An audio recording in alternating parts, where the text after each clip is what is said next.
सखी सावली काव्यांजली। प्रीतम,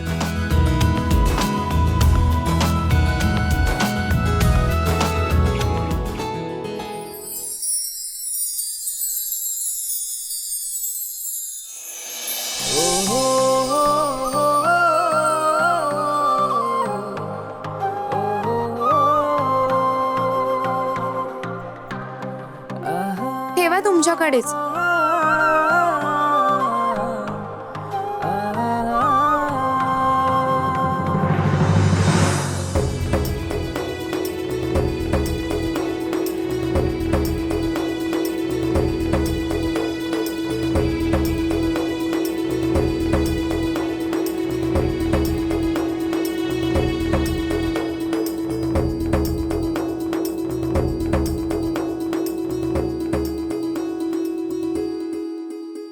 आई, तू माझ्यासाठी पहिल्यांदा हौशीने बनवून घेतलेला दागिना आहे हा। ही तुझी आठवण आहे जी मी एवढी वर्ष जपून ठेवली होती, पण आता नाईलाजाने मला ते गहाण ठेवावे लागतायत। मला ना अक्काईसाठी कानातले घ्यायचे, म्हणून हे मोडावे लागतायत। तुला माहिती आहे नाही, अक्काईने मला लहानाचं मोठं केलंय आणि इतकी वर्ष तिनेच माझा सांभाळ केलाय। तू दिलेला दागिना जर मी तिच्यासाठी मोडला तर तू रागवणार नाही? उलट तिच्या चेहऱ्यावरचा आनंद बघून तुलाही आनंदच होईल नाही?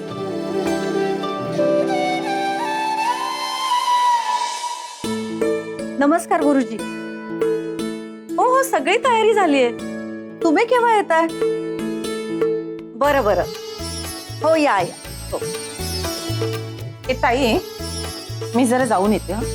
मधुरा, अगं आत्ता कुठे निघालीस? काम आहे का? काय ग, मगाशी मी तुला बोलले म्हणून नाराज तर नाहीयेस ना? नाही ग ताई, तुझ्याकडे अंजलीची पत्रिका आहे ना? हो आहे की। देशील? तुला कशाला पाहिजे? देणार की नाही? अगं हो, देते।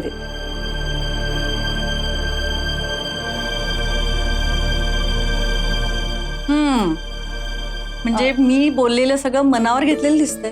नाही, असू दे चांगलंय म्हणा। ते गुरुजी कधी येणार? हे काय, आता त्यांच्याशीच बोलत होते मी। आता ते लगेच येत। तू पण लवकर ये हा। हो हो, पूजा सुरू व्हायच्या आतच येते। हा,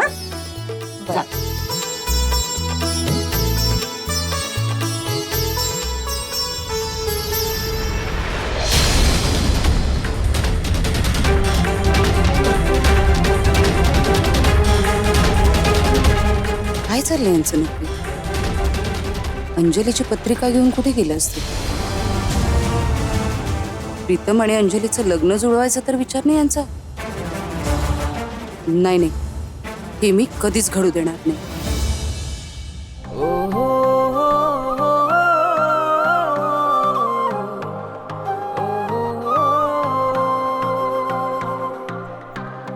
तुम्ही अजून इथेच? हो, जरा थांबलो होतो। कशासाठी? उन्हात उभं राहिल्यावर कसं वाटतं ते बघण्यासाठी। काहीही? ऑफकोर्स तुमच्यासाठीच थांबलो होतो। पण कशासाठी? किती प्रश्न आहेत तुमच्याकडे? काय प्रश्नांचा खजिना आहे का? का कशासाठी? काका म्हणाले होते ना की गाडीने जा आणि गाडीने या म्हणून। अहो, पण तुम्ही मगाशी म्हणाला होतात ना की तुमचं काहीतरी महत्वाचं काम आहे म्हणून। असं म्हणालो होतो? हा, हेच काम आहे, तुम्हाला ड्रॉप करायचं आणि परत घेऊन जायचं। पुष्पांजली, तुम्हाला किती वेळा सांगितलंय माझं नाव अंजली आहे। हा तेच ते। आणि माझ्यासाठी एवढी सेवा कशाला? सेवा नाही, आपल्याला दुसऱ्यांसाठी काही करणं शक्य असेल तर ते आपण करावं, हो की नाही? आणि तसंही तुम्ही माझ्यावर एक फेवर करायला गेला, सगळं उलटच होऊन बसलं। तुम्हाला इतका त्रास झाला, ओरडाही बसला, I am really sorry for that. पण आता हा झालेला त्रास मी काही रिव्हर्स करू शकत नाही, पण की जमेल तितकी तुम्हाला मदत करू शकतो. चला जायचं. नाही, माझं आणखी एक काम आहे, मी ऑटोने जाईन. प्लीज. आता जर तुम्ही नाही म्हणालात तर तुम्ही मला माफ केलं नाही असं मी समजा. बरं ठीक आहे, चला. चला.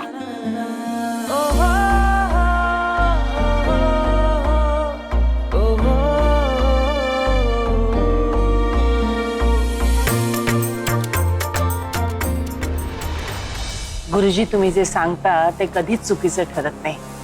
माझा तुमच्यावर पूर्ण विश्वास आहे. आजपर्यंत तुम्ही जे काही सांगितलं ना, अगदी सगळं तसंच घडलंय. आणि यापुढे पण सगळं नीट व्हावं म्हणून मी आले तुमच्याकडे. अहो, तुमच्या प्रीतमची पत्रिका बघितली मी. यंदा लग्नाचा योग आहे.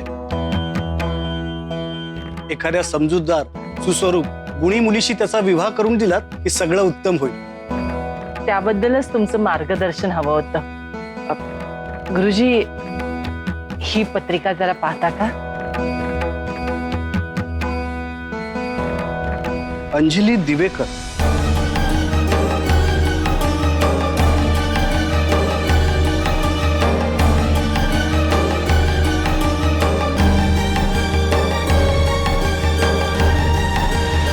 पत्रिका उत्तम आहे.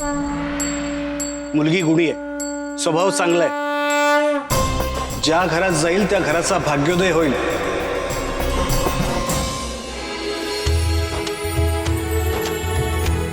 घरातली लक्ष्मी बनून जाईल. देवीसारखं नवऱ्याचं रक्षण करेल.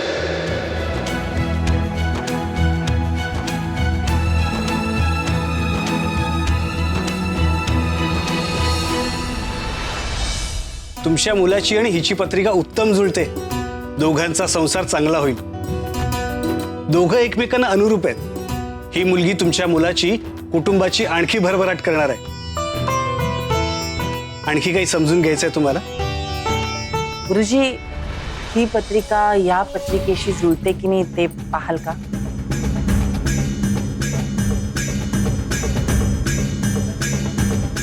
मधुरा गुप्ते.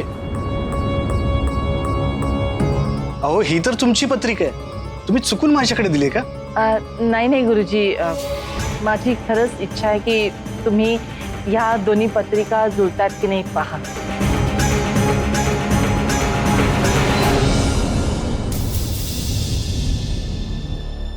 बोलताय काय काम काढलं? काका, हे सोन्याचे कानातले आहेत, मला गहाण ठेवायचे. ह्याचे किती पैसे मिळू शकतात? काय होत आई, मला वाटलं तुम्ही स्कूटर घाण ठेवली आहे ती सोडवायला आलात की काय. आता हे कानातले घेऊन मी काय करू? काका बघा ना प्लीज, मला खरंच गरज आहे पैशांची. बरं ठीक आहे, तुमची मर्जी.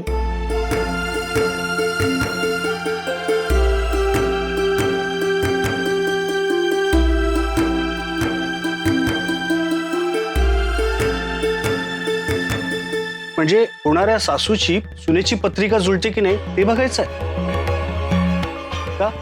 कशासाठी? गुरुजी, तुम्ही तर आमच्या घराला अगदी चांगल्या पद्धतीने ओळखता, म्हणूनच याची गरज आहे. नाही हो, हे शक्य नाही. असं नाही करता येणार. एवढी वर्ष मी लोकांची पत्रिका बघतोय, भविष्य सांगतोय, पण हे काहीतरी विचित्र आहे. असं विचारणाऱ्या तुम्ही पहिल्याच आहात. गुरुजी, कदाचित कुणाला गरज भासली नसेल, पण मला ती गरज वाटते. काय होतं ना गुरुजी की आपण फक्त मुलीची आणि मुलाची पत्रिका बघतो. ती जुळली की आपण त्यांचं लग्न लावून देतो. मग ती मुलगी सून बनून घरी येते. मग सासूशी जर तिचं पटलं नाही तर नवऱ्याला घेऊन वेगळी होते आणि मुलाला आईपासून तोडते.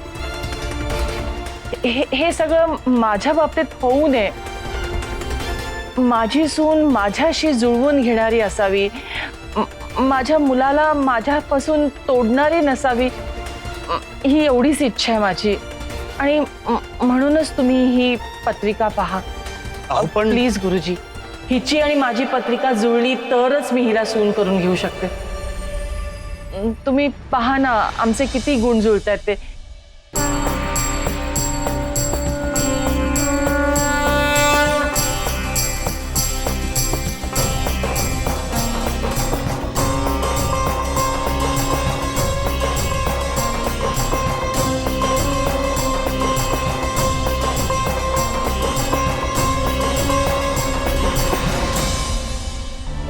हो सोन्याचीच आहे ती. एकदा खात्री करून घेतलेली बरी असते. याचे तुम्हाला 7,000 रुपये मिळतील. पुष्पांजली, तुम्ही इथे कशाला आलात? तुमची पर्स गाडीतच राहिली होती.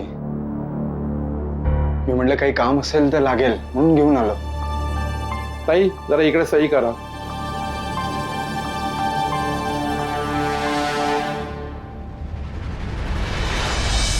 ताई घाण ठेवलेले दागिने ठराविक मुदतीत सोडवले पाहिजेत. तुम्ही वेळेतच ते पैसे आणून परत घेऊन जा. हो.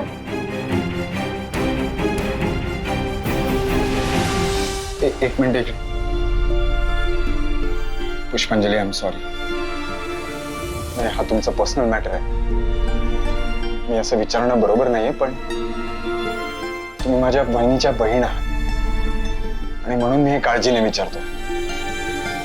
तुम्ही हे घाण का ठेवताय?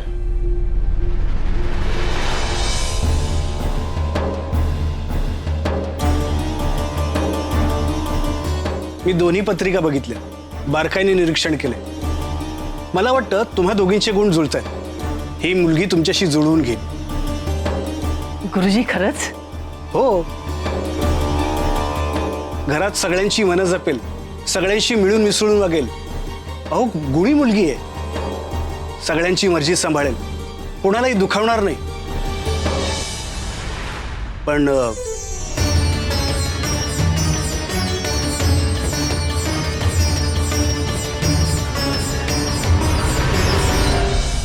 हो, तुम्हाला नाही समजणार.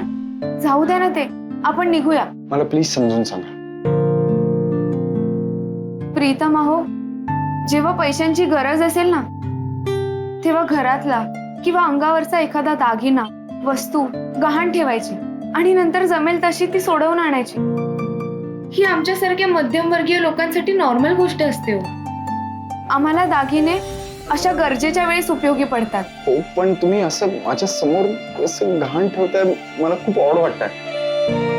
ऐका ना, इफ यू डोंट माइंड, तुम्हाला जर गरज असेल तर मी पैसे देऊ शकतो. नाही हो, मी तुमच्याकडून पैसे नाही घेऊ शकत. तुम्ही हे सगळं मनावर नका घेऊ. हे असं करावं लागतंच कधी कधी. आणि मी पैसे कमवेन आणि सोडवून आणेन कानातले. गुरुजी सांगताय ना काय झालंय? आणखीन काय आहे तिच्या पत्रिकेत? ती सगळं छान सांभाळे, मात्र तिचा स्वाभिमान जर कोणी दुखावला तर मात्र ते ती सहन करणार नाही. ती मुलगी स्वतःच्या स्वाभिमानासाठी अगदी घरही सोडून जाईल. आणि जर ती गेली तर त्या घराला घर पण राहणार नाही. घरात येणारी सून लक्ष्मीचं रूप असते. जर तिचा मान राखला गेला नाही, तिच्यावर अन्याय झाला तर तो कुटुंबासाठी शाप असू शकतो आणि त्याचे परिणाम सगळ्यांनाच भोगावे लागतील. हो ठीक आहे, पण जर तुम्हाला माझ्याकडून पैसे घ्यायचे नाहीत ना, तर ऍटलीस्ट वहिनींकडून तुम्ही. नाही, नको नको. अक्काईकडून नाही मागू शकत मी पैसे. आणि प्लीज घरातल्या कोणालाही तुम्ही ह्याबद्दल काहीच सांगणार नाही आहात. वचन द्या मला.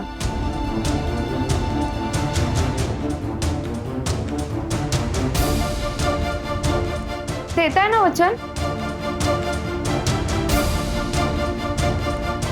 हां,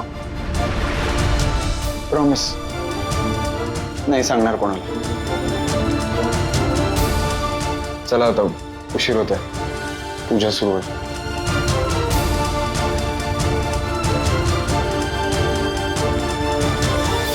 एवढंच ना गुरुजी? मला वाटलं काहीतरी मोठी अडचण आहे. अहो गुरुजी, अंजलीला आई वडील नाहीत, सख्खी भावंड नाहीत. ती राहते तिच्या काका काकूंकडे आणि त्या घरातही तिला किंमत नाहीये. या अख्ख्या जगात फक्त एकच व्यक्ती तिच्या जीवाभावाची आहे आणि ती म्हणजे तिची चुलत बहीण आमची काव्या. आणि आमची काव्या राहते माझ्या ताईच्या घरी.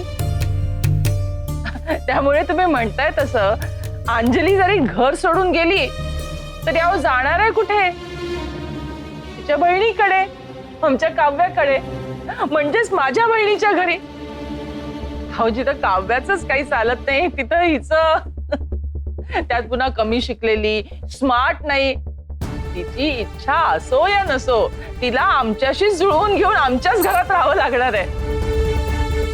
आणखीन काही दोष नाहीयेत ना, बाकी सगळं जुळतंय ना, चालू तर मग. तरी तुम्ही शांतपणे एकदा विचार करा, मग निर्णय घ्या. नाही हो गुरुजी, माझा निर्णय झालाय. बर, हे घ्या. पूर्ण 25,000 रुपये. हे घ्या, तुम्हाला आवडले होते ना, मुद्दाम बाजूला काढून ठेवलेले. हे घ्या, एकदा चेक करून घ्या. अहो काका, तेवढा विश्वास आहे तुमच्यावर. चला ठीक आहे. एक मिनिट. पुष्पांजली, घरून फोन येतात ना, निघायला हवं.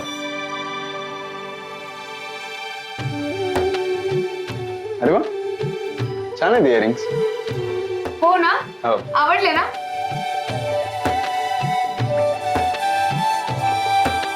यासाठी तुम्ही ते लहान इयरिंग्स गहाण ठेवलेत?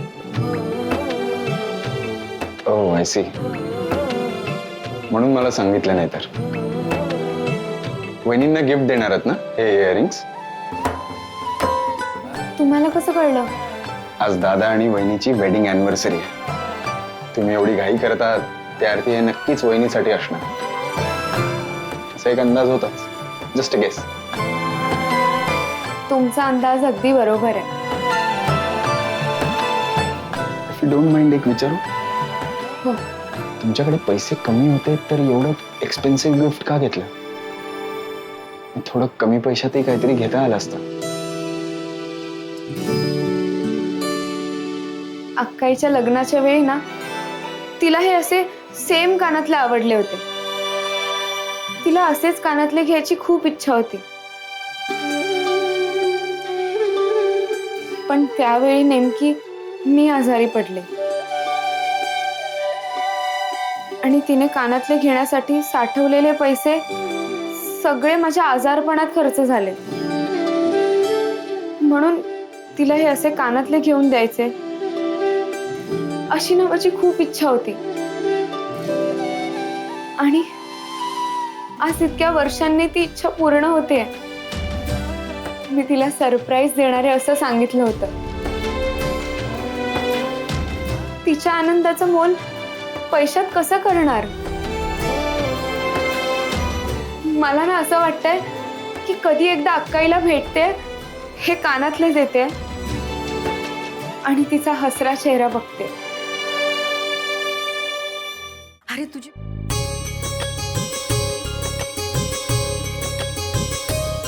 आई, आई किती छान दिसताय तुम्ही. साडीचा रंग पण मस्तच दिसतोय आणि दागिने अगदी शोभून दिसतायत तुम्हाला. आणि माझी सून किती गोड दिसते. सुंदर, सोज्वळ, अगदी नक्षत्रासारखी.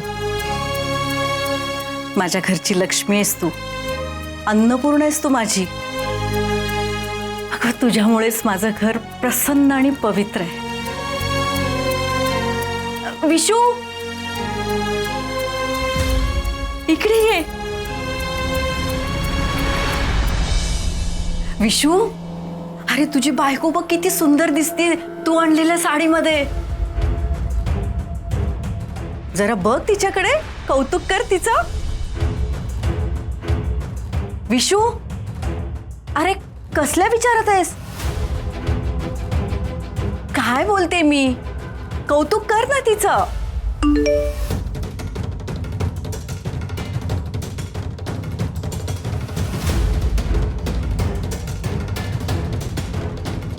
छान दिसतेस.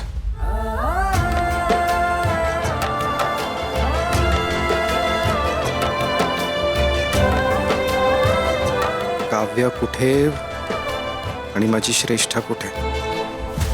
काही कंपॅरिझन तरी आहे का? ए, आणि तू तिने आणलेला कुर्ता का नाही घातलास? हा का घातलास? गुरुजी, हा घे. हा तुझ्यासाठी.